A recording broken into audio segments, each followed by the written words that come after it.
Hey there and welcome back to another Avatar video. And today, I want to talk about the news that's come out of Comic-Con about the future of the Avatar The Last Airbender franchise. So, a fair while ago now, we had the announcement of a live-action adaptation of Avatar The Last Airbender for Netflix. And that had a bit of a mixed response. It isn't out yet, but I think there are a lot of people who are a bit scared that it's going to suck.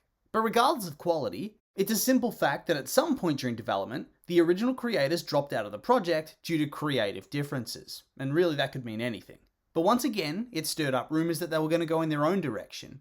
And thus, once Avatar, both The Last Airbender and Legend of Korra saw a resurgence in popularity during the widespread COVID lockdowns, it gave Nickelodeon and Paramount the confidence to move forward with a new era of animated Avatar content, with the birth of Avatar Studios.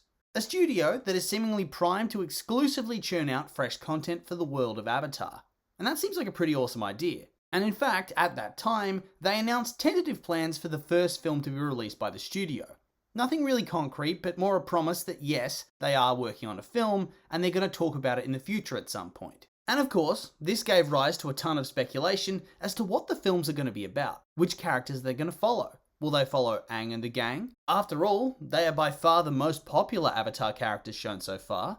They are the ones that started it all, and they probably have the biggest potential for nostalgia views to continue the growth of the franchise, to let it grow in popularity, and then allow them to expand the brand with different characters, both pre-existing and original. Or would they go with Korra instead, because she's a bit more recent, and she has a bit more of a world to explore? After all, we know that Aang has an expiration date.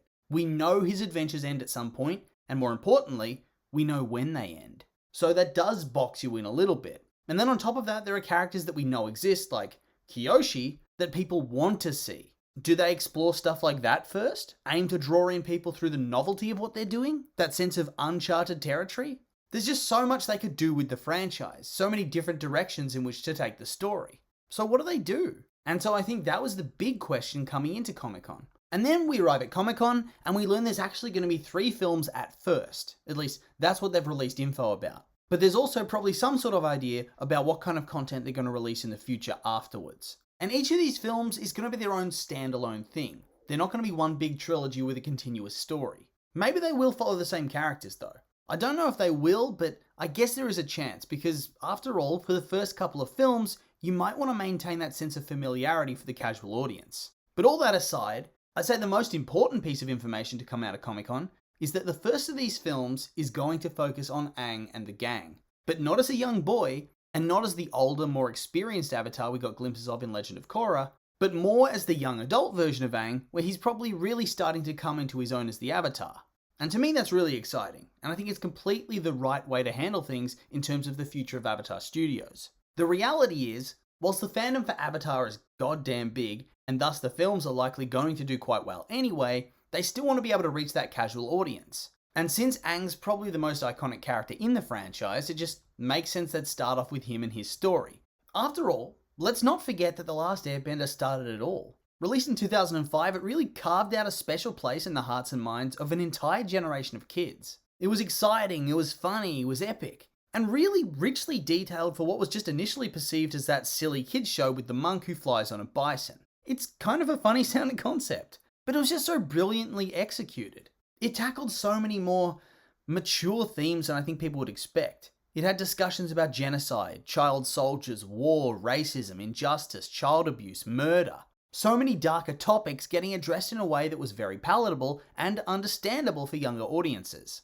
And on top of all of that, it's just really good, really fun, really enjoyable. Like, apart from an episode or two, the thing's so straightforward and easy to watch. It flies by like nothing else, and to me, it's among the most bingeable TV shows of all time. Not many shows even come close to how addicting it can be. And I think this was proven during lockdown, like I mentioned earlier, when not only did the generation that already had that nostalgic love start binging it again, but a whole new generation did the same, and it rocketed to the top of the most streamed list on Netflix and pretty much anywhere else you can watch it. And of course, as I said earlier, this rejuvenated the mass appeal of the franchise and created a hunger for more content, which in turn spurred on the creation of these films. So it really does make sense to start off with Aang. He's the gold standard.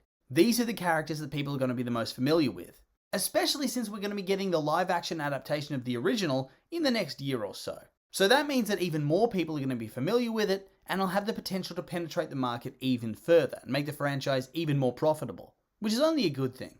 But on the other hand, let's just hope that the live action is not terrible and doesn't poison the well, so to speak. It would be a shame if they announced all this future stuff and get people hyped up, but then the casual audience gets turned off because the live action series sucked and drained away all their enthusiasm for future projects. I mean, it's probably unlikely, but it's still a risk.